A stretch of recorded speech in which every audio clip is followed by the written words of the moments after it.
আমরা দেখিয়েছি 2000 সালে ইশরাক সাহেব একটি ইলেকশন পিটিশন ফাইল করেছেন, 2020 সালে ইলেকশন পিটিশনটি ফাইল করেছেন। সেই ইলেকশন পিটিশন পেন্ডিং থাকাকালীন আমাদের অন্তর্বর্তীকালীন সরকার একটি অর্ডিন্যান্স জারি করেছেন।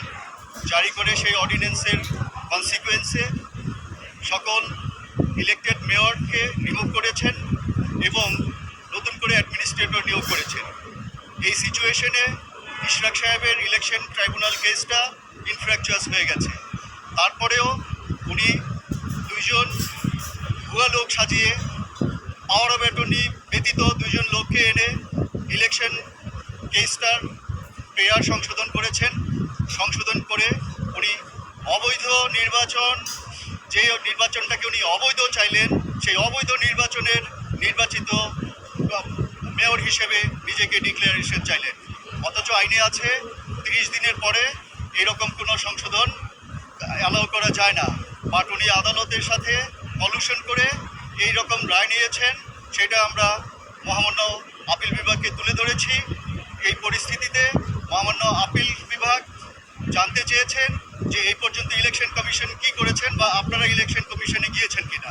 আমরা বলেছি যে আমরা ইলেকশন কমিশনে লিগ্যাল নোটিশ পাঠিয়েছি 24/7/2025 তারিখে বিকেল 4 ঘটিকায়, 27/4/2025 তারিখে 4 ঘটিকায় তাদেরকে বলেছি যে আপনারা আপিল করেন, না হলে আমরা কোর্টে যাব। তখন ওনারা তাড়াহুড়া করে রাত 10টা বাজে ওনার নামে গ্যাজেট পাবলিশ করে দিয়েছে। সেই জন্য আমরা আদালতে বলেছি, উভয় আদালতে বলেছি যে নির্বাচন কমিশন তাদের নিরপেক্ষতা হারিয়েছে। নির্বাচন কমিশন একটি দলের পক্ষ নিয়ে তাড়াহুড়া করে আইন মন্ত্রণালয়ের মতামত চেয়ে, কিন্তু মতামত না নিয়ে আমাদের লিগ্যাল নোটিশ পাওয়ার পরে তাড়াহুড়া করে এই গ্যাজেটটা পাবলিশ করে দিয়েছেন। তারপরে মাননীয় আদালত গতকাল আমাদের শুনানি মুলতবি করে ইলেকশন কমিশনকে ডেকেছেন। আজকে ইলেকশন কমিশনের লয়ার এসেছিলেন। ওনাদেরকে প্রথমে আদালত জিজ্ঞেস করেছেন যে আর্টিকেল 180 অফ দ্য কনস্টিটিউশনে আপনাদের যেই সাংবিধানিক দায়িত্ব, আপনাদের যে ইম্পার্শিয়াল দায়িত্ব, নিরপেক্ষ দায়িত্ব, আপনারা সেটা ঠিকমতো পালন করছেন না কেন? এটা তো আমাদের একটা লিটমাস কেস।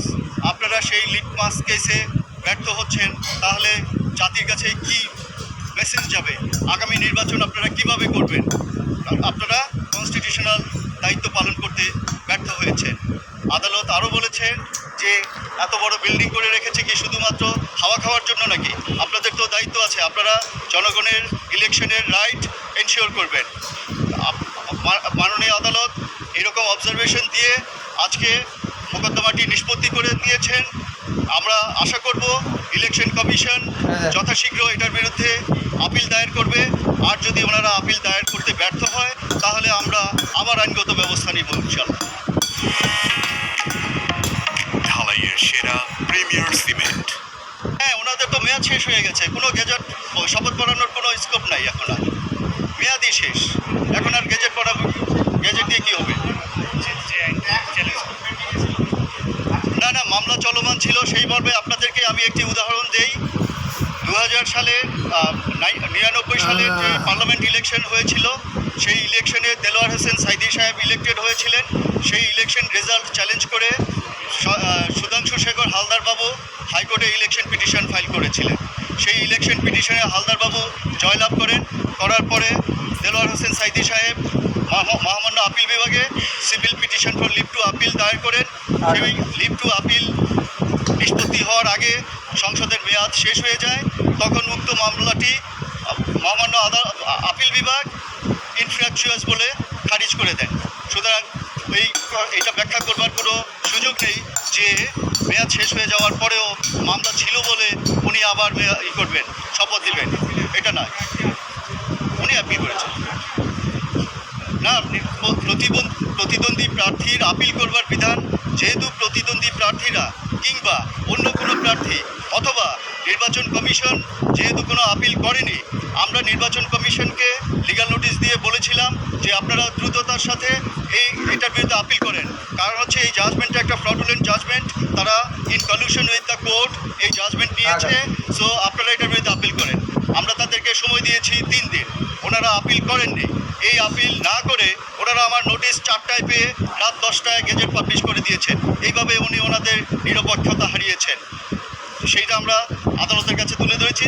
যখন ওনারা এই আপিল করছেন না, তখন রাষ্ট্রের একজন নাগরিক হিসেবে এবং বাংলাদেশ সুপ্রিম কোর্টের একজন আইনজীবী হিসেবে আমার রিট পিটিশনটি দায়ের করেন। আমরা বলেছি যেহেতু কোর্টের একটা অনিয়ম হয়েছে, যেহেতু একটা ফ্রড হয়েছে, জাইগান্টিক ফ্রড হয়েছে, it is a travesty of justice.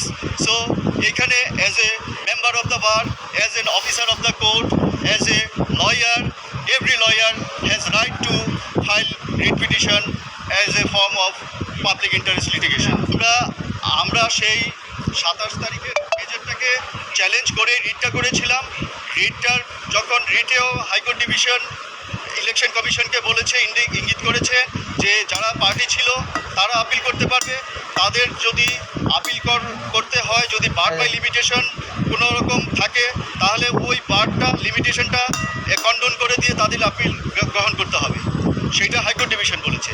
আর আজকে অ্যাপিলেট ডিভিশন বলে দিল যে আপনাদের সাংবিধানিক যে দায়িত্ব আছে সেই দায়িত্ব আপনারা পালন করবেন। সো হাইকোর্ট ডিভিশন এবং আপিল বিভাগের দুইটা জাজমেন্ট এক করে পড়লে এটাই দাঁড়ায় যে ইলেকশন কমিশনকে আপিল করবার জন্যে ওনারা বলছেন, যেহেতু ইলেকশন কমিশন এতদিন তার দায়িত্ব পালনে ব্যর্থ হয়েছে।